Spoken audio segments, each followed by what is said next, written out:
Баршаңызға сәлем. Бүгін өте дәмді әрі биік, ортасы толықтай пісетін зебра кексін бірге дайындайтын боламыз. Видеода көріп тұрғандарыңыздай, іші толықтай пісіп шығады. Осы рецептпен міндетті түрде жасап көріңіздер, ең сәтті рецепт. Достар, каналыма тіркелмеген болсаңыздар, подписаться батырмасын басып, қоңыраушаны баса кетіңіздер. Алдағы уақытта шыққан видеомда бірінші болып көре аласыздар. Видеоны соңына дейін көруге кеңес етемін.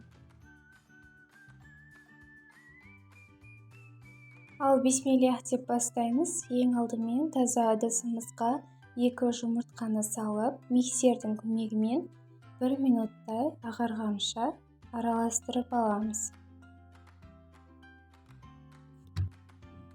Видеодағыдай болғанда үстіне шекер қосамыз. Одан соң 2 есе болып көтерілгенше миксердің жай жылдамдығында араластырамыз. Достар, мен толық құрамын төменде описанияда қалдыратын боламын. Сол жерден көрсеңіздер болады.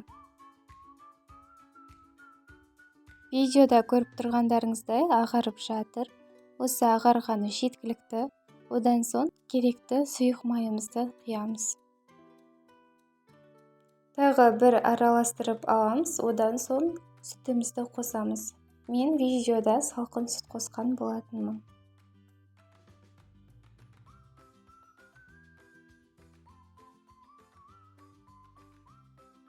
Барлығын араластырып болған соң ұнымызға қамыр қосқышты қосамыз және крахмалымызды қосамыз.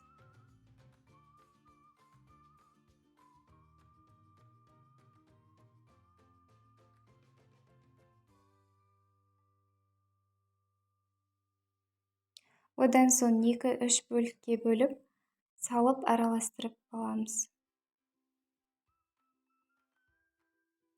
Достар, каналыма тіркелмеген болсаңыздар, подписаться батырмасын басуды ұмытпаңыздар. Пікірлеріңізді жаза кетіңіздер.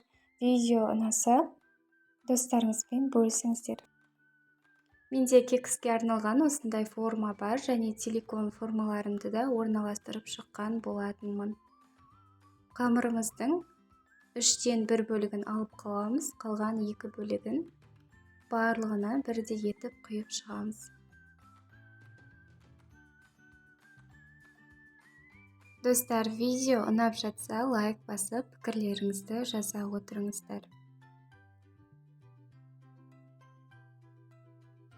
Алдағы уақытта қандай рецепттер күтесіздер? Міндетті түрде оны да жаза кетіңіздер, мен жасауға тырысамын.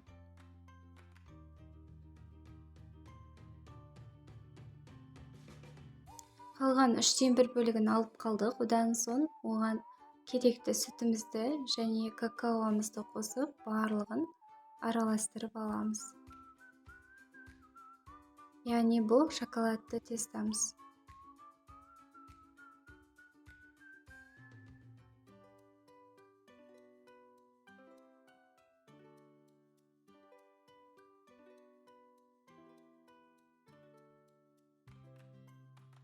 Біркелкі етіп, түйіршіктер қалмайтындай араласса жеткілікті.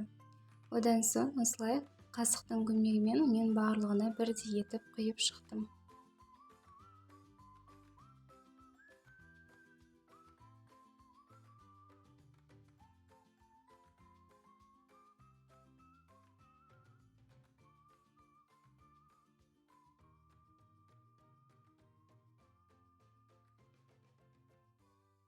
Одан соң шпажканың көмегімен осылай араластырамыз.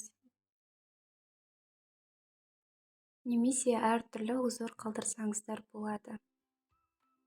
Және үстіне сәндік үшін шоколад сепсеңіздер де болады.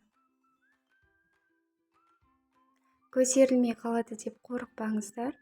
Дәл видеодағыдай менің рецептіммен жасасаңыздар, міндетті түрде көтеріліп, ортасы да толықтай пісетін болады. Алдын ала біз пешімізді 160-180 градуста қыздырып қоямыз.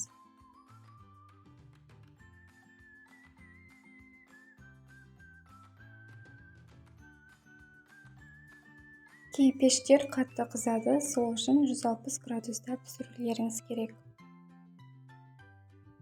Міндетті түрде қызған пешке салуларыңыз керек. Сонда толықтай пісетін болады.